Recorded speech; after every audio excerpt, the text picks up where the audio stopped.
नमस्कार. लग्नाची बेडी या मालिकेच्या नवीन प्रोमोमध्ये आपल्याला पाहायला मिळणार आहे राघव आणि सिंधू दोघं बेडरूममध्ये आलेले आहेत.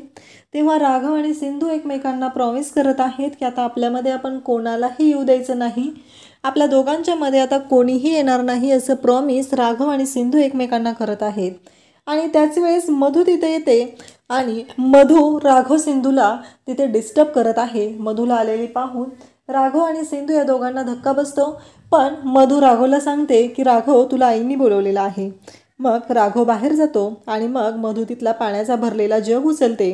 राघव आणि सिंधूचा बेड सजवलेला असतो आणि मधू त्या बेडवरती पाणी ओतते आणि म्हणते की तुझ्या सुहाग रात्रीचं मी कसं वाटोळं केलेलं आहे ते बघ, तू खूप उड्या मारत होतीस ना, बघ तुझी कशी वाट लावलेली आहे.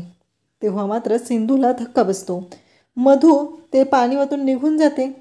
आता सिंधूने ठरवलेलं असतं की आता शांत राहायचं नाही, या मधूची वाट लावायची आहे, ह्या मधूला चांगलाच हिसका दाखवायचा आहे. असं म्हणत सिंधू आता मधूच्या बेडरूममध्ये येते. मधू झोपलेली असते.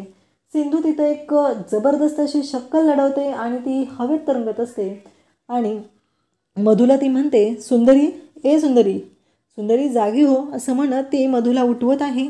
मधू जागी होती आणि सिंधूला धक्का बसतो. मधू जागी होते आणि मधूला धक्का बसतो. सिंधू तिथं तरंगत आहे तेव्हा मधू ओरडू लागते, भूत भूत भूत करून ती ओरडू लागते. आणि मग सिंधू म्हणते की सुंदरी, स्वप्नभंग होण्याआधी जागी हो, आमची सुहागरात्र तर झाली सेलिब्रेट, असं ती सांगते. तेव्हा मधूला राग येतो. मधू यू करून सिंधूच्या अंगावरती म्हणजे कृष्णाच्या अंगावरती जात असते. तेव्हा मात्र कृष्णा म्हणते की बास, आता ऐकून नाही घेणार, असं म्हणत कृष्णाने म्हणजे सिंधूने मधूची वाट लावलेली आहे.